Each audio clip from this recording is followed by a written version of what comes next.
他的启蒙师傅为劝他收敛叛逆，不惜切腹死谏。他的亲生母亲因为他不堪教化而执意扶持弟弟取而代之。但其实他当年被骂傻瓜的地方，全部成为了他日后称霸天下的成功因素。我们所熟知的织田信长，既有超前的商业头脑，又有预见性的战略布局，更有着令豪华武士团为之震颤折服的御将之能。他少年时究竟做了什么，才被冠上伪装大傻瓜之名的呢？是真的愚昧，还是世俗对天才的误解？今天我们就探寻一下傻瓜信长的所作所为，以及他自小便显现出来的远见与野心。欢迎观看本期的风流志，查实不易，费时费力，耗尽心血，没有天理，还望大家多多支持。叔叔请各位点个赞，关注并转发我的视频，谢谢。众所周知，织田信长在少年时期被叫做 Owari no Outsuke， 也就是伪装大傻瓜。这个称号伴随了他多年，早在信长的童年时期就开始了。随着他逐渐长大，这一称号也越来越响亮，传遍了整个尾张国，甚至远至周边的诸侯国。不知道的都把他当成地主家的傻儿子。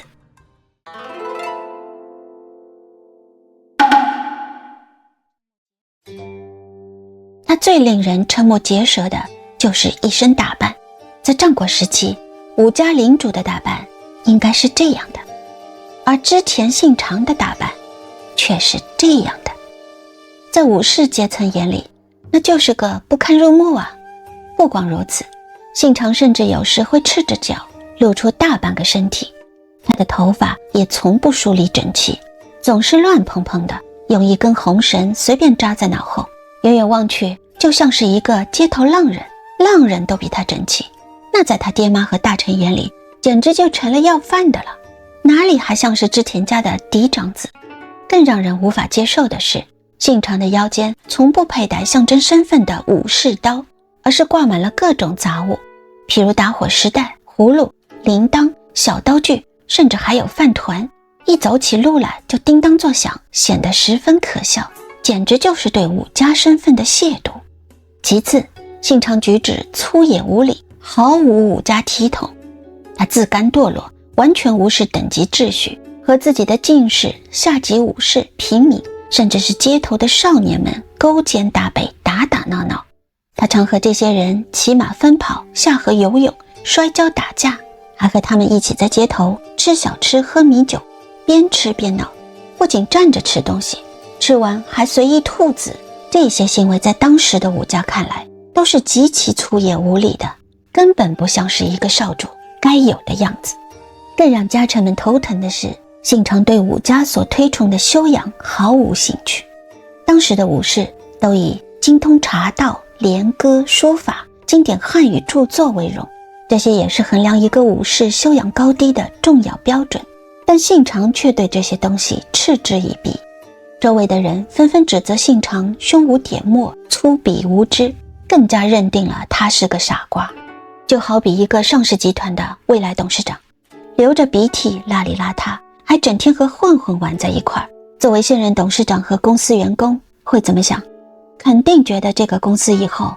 没希望了。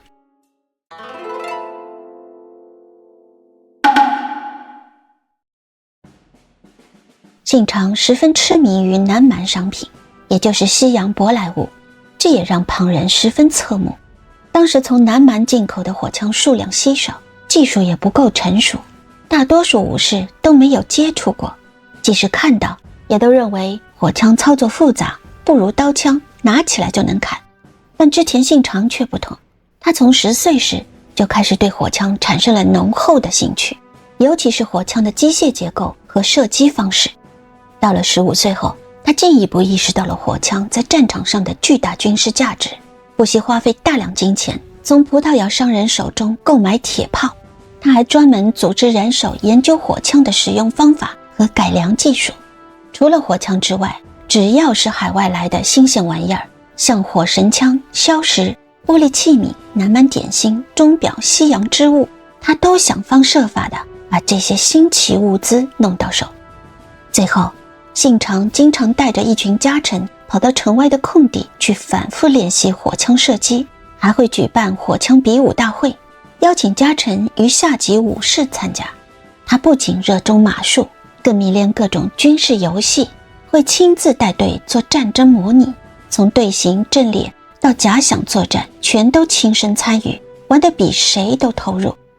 按理来说，武家进行军事训练本来再正常也不过了，可在那个时代，一个正经的少主继承人是绝对不会亲自参加这种训练的。你见过哪个国家元首不是高高在上的检阅军队，而是跑到队伍里亲自加入仪仗队的？继承人既是要锻炼武力，也同时要讲究礼仪身份，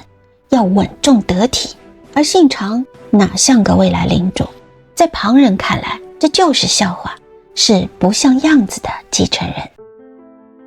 信长的叛逆甚至逼得启门师傅平手正秀走上了死谏之路。平手正秀是织田家老臣，自有负责教导信长礼仪和兵法，对织田家那是一个赤胆忠心。信长年少的时候，织田家即使还有其他同族的对立派系，他父亲一脉直到信长继承家业时都还没能完成统一为章。眼看多年的苦心劝解丝毫不见成效，正秀既担忧信长这种顽劣不化会让家族陷入危亡，又自责没能好好教导少主，辜负了主公的托付。于是就在信长19岁那年，平手正秀写下了5条谏言书后切腹自尽，对信长以死相劝，对主公以死谢罪。他死后，信长专门为他修建正秀寺来纪念师父。那种沉痛的态度在当时的信长来说可是极其难得的。虽然他外在行为依旧没有什么收敛，可政治上的心思却悄悄有了转变，不再只是个贪玩的少年，对待家臣也开始懂得拿捏分寸。后来面对弟弟信行与母亲联合叛乱，他也能沉得住气，选择在最佳时机出手，足以看出师父的死谏确实让他在心智上逐渐成熟，这些都是后话了。师父去世3年后，信长的父亲织田信秀也因病离世，年仅41岁。葬礼当天，家臣们神情肃穆，整齐列队，唯独信长显得格外突兀。他披着随意的短衣，全然看不出一丝哀伤，与一旁礼仪周到、神情沉痛的弟弟信行形成了鲜明的对比。然而更出格的是，信长在葬礼上突然抓起一把香灰洒向灵位，然后头也不回地径自离开，留下一屋子目瞪口呆、怒火中烧的亲族与家臣。大儿子在父亲葬礼上做出这种事儿，放到现代简直等同于对着遗像吐口水。尾江大傻瓜这个称号自此深深刻进了所有人的心里。但没人能想到，这样一个看似无可救药的荒唐少主，日后竟能横扫战国，称霸天下。更没人明白，他这些离经叛道、荒诞不经的举动，其实正是成就霸业的真正根基。正因为不拘一格、不问阶级，他才懂得破格提拔人才，完全打破了战国的用人惯例，让织田武士团成为真正的战国天团。正因为放下身份亲自练兵，他才把战争当成了真正的学问去打磨，而不是徒有其表的绣花枕头。也正因为不沉迷于世俗礼教，他才不会被传统风雅束缚，能把全部心思放在军备、阵型和实战上，眼光比所有大名更务实、更锋利。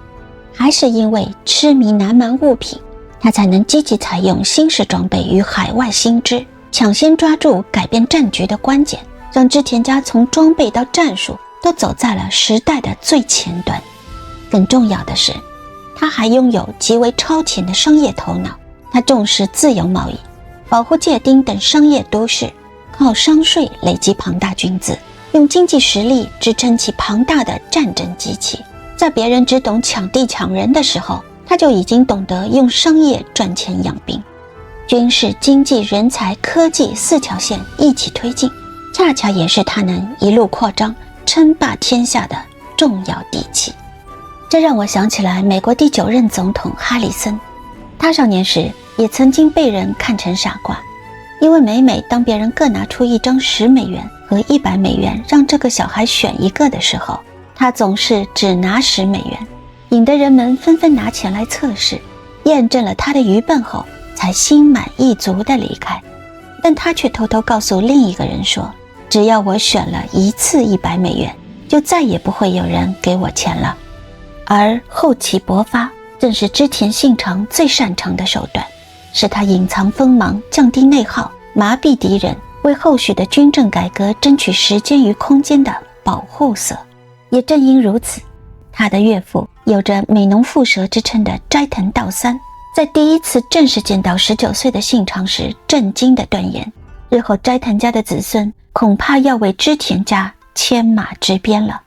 而世人眼中的尾张大傻瓜，只不过是一代天才在破茧而出之前的沉寂。谢谢您观看本期的风流志，别忘了给我点赞哦，让我们下一次在风流中再次相见。